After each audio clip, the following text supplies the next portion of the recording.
పోతన గారు భాగవతాన్ని ఆంధ్రీకరిస్తున్నారు. ఆంధ్రీకరిస్తున్నప్పుడు చిన్ని కృష్ణుడు ఆడుకుంటున్నటువంటి సందర్భాన్ని ఆంధ్రీకరిస్తున్నారు.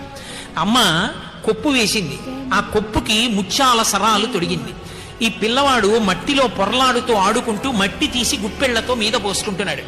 ఆ మట్టి ఒంటి నిండా పడిపోయినటువంటి చిన్ని కృష్ణుడు ఎవరున్నాడో ఆ చిన్ని కృష్ణుడు మట్టిలో ఆడుకుంటున్నటువంటి ఘట్టాన్ని పోతన గారు వ్రాస్తున్నారు. వ్రాస్తున్నప్పుడు పోతన గారు దాన్ని వర్ణించేటప్పుడు ఒక చమత్కారం జరిగింది.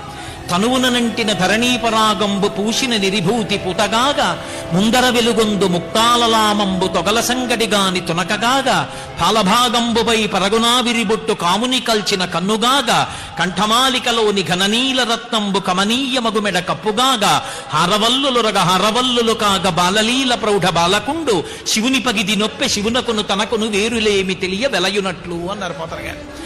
ఆ చిన్ని కృష్ణుడు ఆడుకుంటూ కొప్పు అమ్మ వేసి దానికి ముత్యాల సరాలు పెడితే చంద్రవంకతో ఉన్న పరమశివుడు కనబడ్డాడు.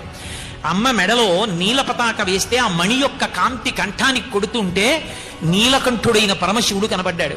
ఒంటి మీద మట్టి పోసుకున్న చిన్ని కృష్ణుల్లో విభూతి ఒంటి నిండా అలదుకున్న పరమశివుడు కనబడ్డాడు. ఆయన ఒంటి మీద వేసుకున్నటువంటి హారములు పరమశివుడు ఒంటి మీద వేసుకున్నటువంటి సర్పాల్లా కనబడ్డాయి. ఓయ్ పోతనా, నాకు శివుడికి భేదం ఉందనుకుంటున్నావా? భేదం లేదు, ఇద్దరం ఒకటేను సుమా అని నాకు కృష్ణుడు చెబుతున్నాడా అన్నట్టుగా కృష్ణుడిలో శివుడు కనబడ్డాడని పోతన గారు ఆంధ్రీకరించారు. ఉన్నది ఒక్కటే పరమాత్మ. ఆ పరమాత్మ ఆయా అవసరములను బట్టి ఆయా రూపములతో ప్రకాశిస్తూ ఉంటాడు.